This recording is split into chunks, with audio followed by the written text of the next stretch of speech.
My dearest, the start of a new term has, as always, demanded much of my time and attention, leaving precious little to spend with you. For that, I owe you an apology. Rest assured, it has not been by choice. My thoughts, far from being consumed by schedules and syllabi, have been endlessly occupied with you and you alone.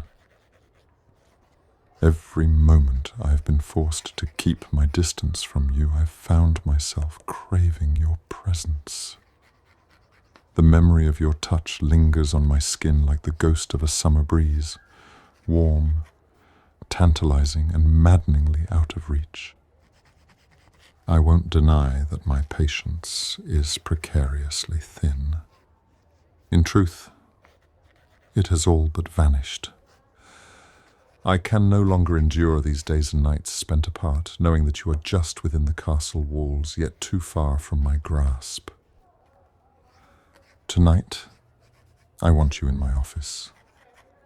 Come to me, after your last lesson of the day, when the rest of the school are at dinner, and we won't be interrupted.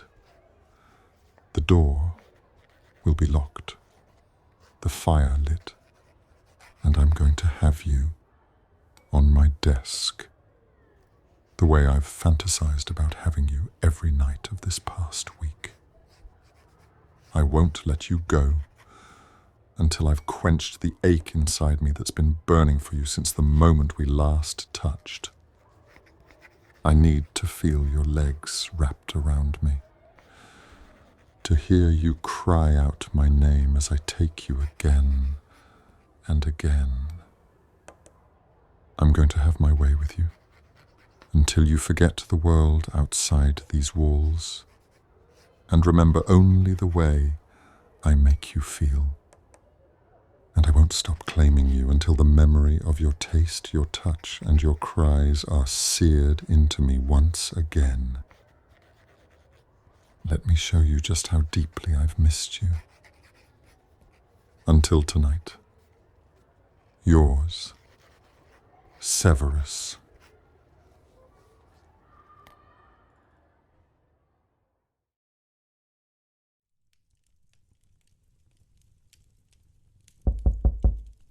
Right on time.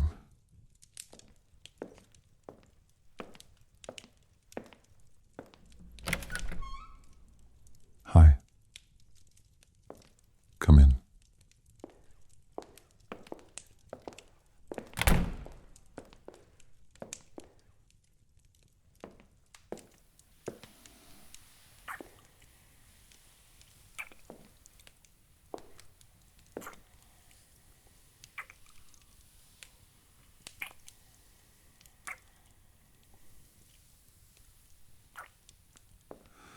You looked gorgeous today with your hair tied up like that.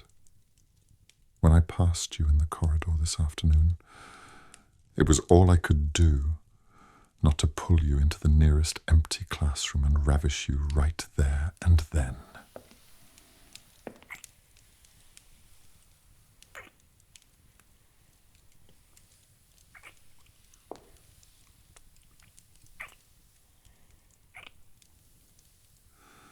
You've been on my mind incessantly, Miss Clearwater. A most unproductive distraction, I might add. I've lost count of the number of essays I've left half-marked, only to find my mind wandering to memories of you and our time together. I've missed you.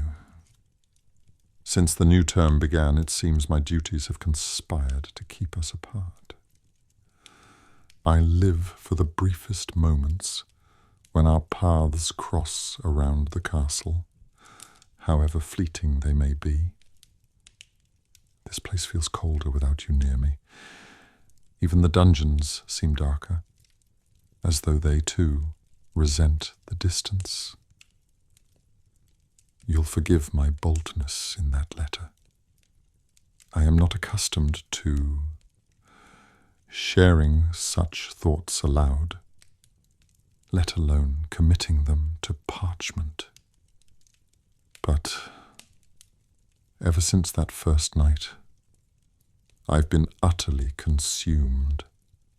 I've woken up aching for you more times than I care to admit. My nights have been restless, filled with thoughts of having you again, touching you, tasting you, taking you. Every day I've thought of you here, in this room, perched on the edge of my desk, your body quivering as I strip you of every coherent thought.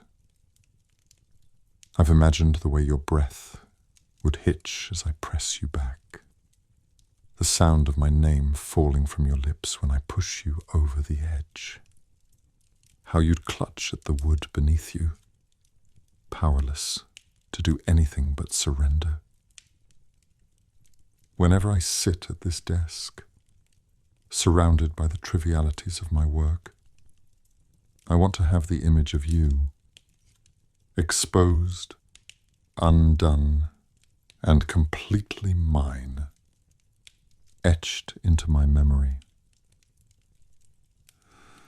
I'm going to make you come on my desk, and I'm not going to wait a moment longer.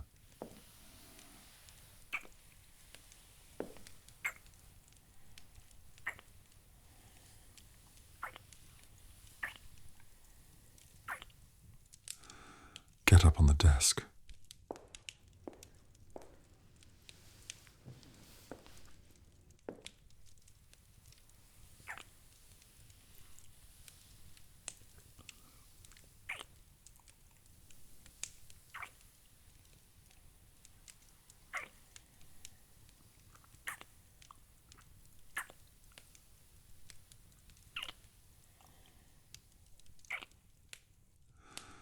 May I?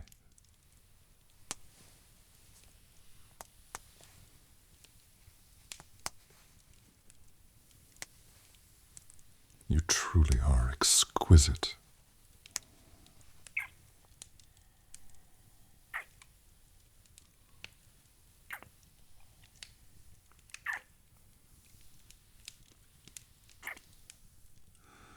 Lay back for me and lift your dress.